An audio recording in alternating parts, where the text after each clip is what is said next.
আজকে আমাদের অ্যাকনি সিরিজের ৩ নাম্বার পর্ব। আজকে আমরা কথা বলবো আসলে ইনফ্লেমেটরি অ্যাকনি গুলোকে নিয়ে। গত পর্বে আমরা কথা বলেছিলাম নন ইনফ্লেমেটরি অ্যাকনি কিভাবে চিনবো এবং এগুলোর ট্রিটমেন্ট কিভাবে করব।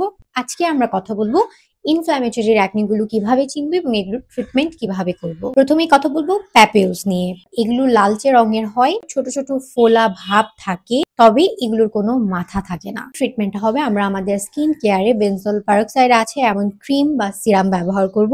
অ্যাজেরিক অ্যাসিড আছে এরকমও কোনো সিরাম ইউজ করব। আমরা মেকআপ বা যে কোনো ধরনের প্রসাধনী ব্যবহার আসলে বন্ধই রাখবো, আর আমরা এগুলো হাতের চাপ দিয়ে আসলে বের করব না। ২ নাম্বার ইনফ্ল্যামেটরি অ্যাকনি হচ্ছে পাস্টিউলস। এটা বেসিক্যালি পুঁজযুক্ত ব্রণ। এগুলোর পুঁজ সাধারণত সাদা বা হলুদ রঙের হয়ে থাকে। ট্রিটমেন্টটা হবে এক্ষেত্রে আমরা একদম মাইল্ড ফেস ওয়াশ ইউজ করবো এবং বেনজল পারক্সাইডই আছে এমন সিরাম বা ক্রিম আমাদের স্কিন কেয়ার লিস্টে রাখবো।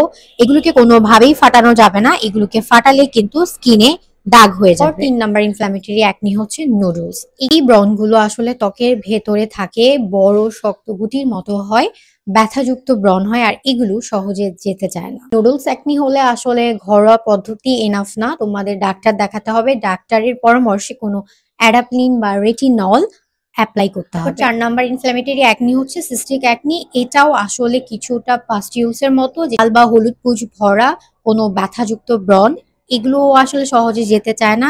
এই সিস্টিক অ্যাকনি থেকে দাগ হয়ে যাওয়ার সুযোগটা সবচেয়ে বেশি থাকে। এক্ষেত্রেও আমরা আসলে আমাদের স্কিন কেয়ারে বেনজল পারক্সাইড আছে, রেটিনল আছে, এই টাইপের প্রোডাক্ট গুলো আসলে ব্যবহার করব। আর তোমরা যদি তোমাদের অ্যাকনি এর রুটিনটা প্রপারলি সাজাতে না পারো, সেক্ষেত্রে তোমরা আমাকে ইনবক্স করতে পারো।